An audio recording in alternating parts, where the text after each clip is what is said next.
आज से 40 से 50 सालों के बाद जब भी इजराइल और भारत के संबंधों को पीछे मुड़कर देखा जाएगा, जब भी इसके ऊपर चर्चा होगी, तो प्राइम मिनिस्टर नरेंद्र मोदी जी और इजराइल के पीएम बेंजामिन नेतन्याहू के कार्यकाल की चर्चा जरूर होगी, क्योंकि इन दोनों लीडर्स ने भारत और इजराइल को करीब लाने के लिए जो काम किया है वो आज तक दोनों देशों में किसी भी लीडर ने नहीं किया था। अभी तो खैर बेंजामिन नेतन्याहू दोबारा से इजराइल के प्रधानमंत्री बन गए हैं, लेकिन आपको याद होगा इससे पहले 13 जून 2021 से लेकर 29 दिसंबर 2022 के बीच इजराइल में दो प्राइम मिनिस्टर रहे, एक नफ्ताली बेनेट और दूसरे यायर लापिड। ये दोनों ही इजरायली प्राइम मिनिस्टर इजराइल के अंदर अपनी गवर्नमेंट को अच्छे से नहीं चला पा रहे थे। दोनों अपना कार्यकाल भी पूरा नहीं कर पाए। और भारत के साथ संबंधों की बात करें तो उस पेस में इनके कार्यकाल में रिश्ते नहीं आगे बढ़े जिस पेस में बेंजामिन नेतन्याहू के कार्यकाल में बढ़े थे। पिछले साल 2022 में भारत और इजराइल के बीच फुल डिप्लोमेटिक टाइज को 30 साल पूरे हो गए थे और दोनों देशों के बीच 30th एनिवर्सरी सेलिब्रेट करने के लिए भारतीय सरकार ने कई सारे कार्यक्रम किए थे। इजराइल के प्राइम मिनिस्टर को इंडिया आना था,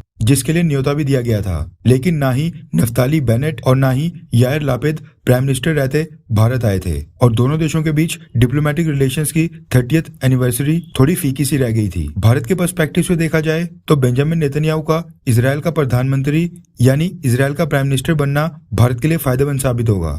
अब ये बात प्रूव होती है इजराइल की तरफ से आई कुछ फ्रेश स्टेटमेंट से, जो कि भारत और इजराइल की दोस्ती और दोनों देशों के बीच भरोसे से रिलेटेड है। रेफरेंस के लिए आपकी स्क्रीन के ऊपर हिंदुस्तान टाइम्स के आर्टिकल का स्क्रीनशॉट है, जिसके मुताबिक इजराइल का कहना है कि इजराइल को भारत के ऊपर पूर्ण भरोसा है और जो हमारे सिक्योरिटी सीक्रेट्स हैं उनको भारत के साथ साझा करने में वो बहुत ही कंफर्टेबल होते हैं। उनको भारत के साथ खुफिया जानकारी को शेयर करने में कोई भी दिक्कत नहीं होती है। दरअसल इजराइल के इकोनॉमी एंड इंडस्ट्री मिनिस्टर नीर बरकात भारत के दौरे पर आए थे, जिस दौरान उन्होंने भारत और इजराइल की दोस्ती के बारे में कई सारी स्टेटमेंट दी हैं। उन्होंने कहा कि वो चाहते हैं कि इजराइल की कंपनीज भारत में अपना ऑफिस खोलें, भारत की कंपनीज के साथ मिलकर जॉइंट वेंचर की स्थापना करें और भारत के मेक इन इंडिया इनिशिएटिव के साथ आगे बढ़ें। आगे उन्होंने कहा कि इजराइल चाहता है कि सिक्योरिटी के साथ साथ दोनों देश agrotech, food tech, water management, energy, health, satellite, space और आईटी की फील्ड में भी एक साथ मिलकर काम करें, क्योंकि भारत की ग्रोथ और स्केल को देखते हुए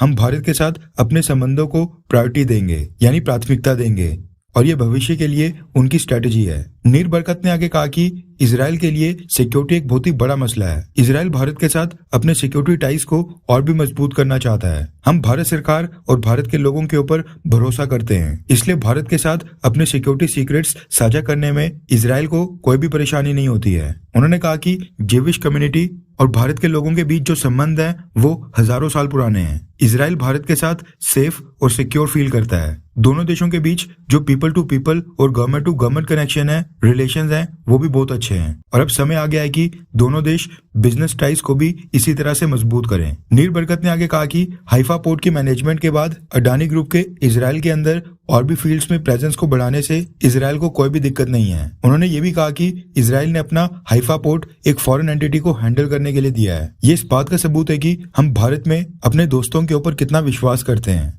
उन्होंने कहा कि वो इजराइल जाते ही इजरायली पीएम बेंजामिन नेतन्याहू को भारत की यात्रा करने के लिए बोलेंगे। खैर, इजराइल अब भारत के साथ वैसी पार्टनरशिप चाहता है जिसमें दोनों देश सिक्योरिटी टाइज से और आगे बढ़कर ट्रेड और बिजनेस के ऊपर भी अब ध्यान दें। एंड इजराइल के मिनिस्टर की बातों से प्रूव होता है कि इजराइल भारत को बहुत ही भरोसेमंद दोस्त की तरह देखता है।